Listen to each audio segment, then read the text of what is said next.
So this is my takeaway from my interaction with Marius Fransman, who's the leader of the PMC, of the People's Movement for Change. I think what they have going for them is a mixture of experience and people who's been in government, and then they've got people who's involved in community structures, in NGOs, civic organizations, and ordinary activists from the various communities. So it's a mixture of community structures and people who's been in traditional political parties. And I specifically asked quite deeply around people who've been involved in traditional political parties. But I think he answered that quite clearly around the issue around that. I think the first issue then that follows is that they are a issue-based entity. He said they are left of center, and I said, does that not link you to Julius Malema?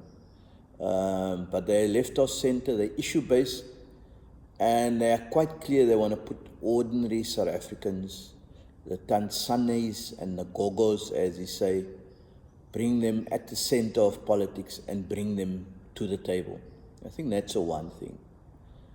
The second thing is their manifesto is the shortest that I've seen. It's 10 pages. It's an easy read. They got 20 clear and direct things they want to focus on.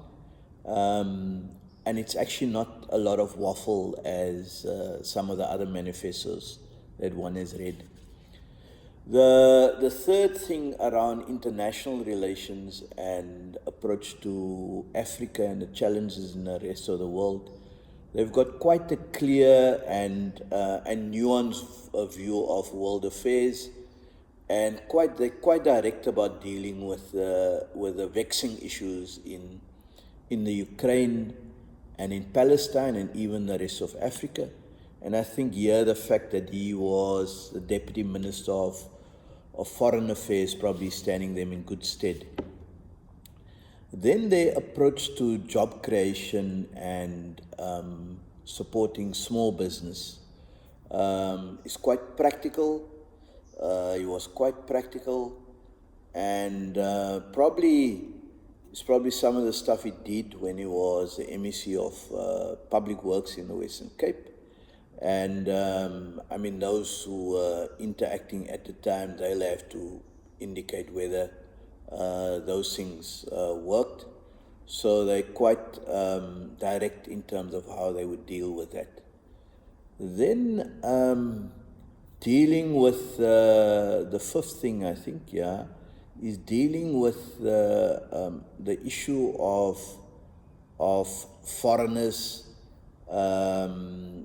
The foreigner problem, as I put it, was probably the most progressive, I thought, and enabling and productive in terms of dealing with it, and not regarding it as just throwing people out. So now the choice is yours. Clearly they are out to rattle the cages and to change how politics is done in this country, and they have a longer view. So it's up to you to decide whether you want to give them a chance.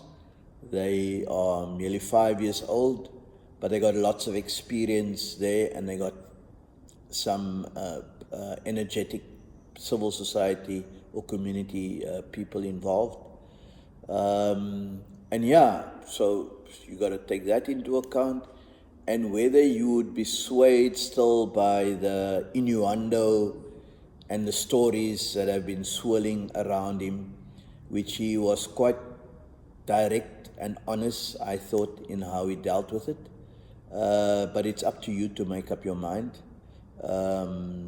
I think it might be, they potentially could be a useful addition If it's not a national parliament, at least at provincial parliament. I think they're contesting in the Western Cape and the Northern Cape.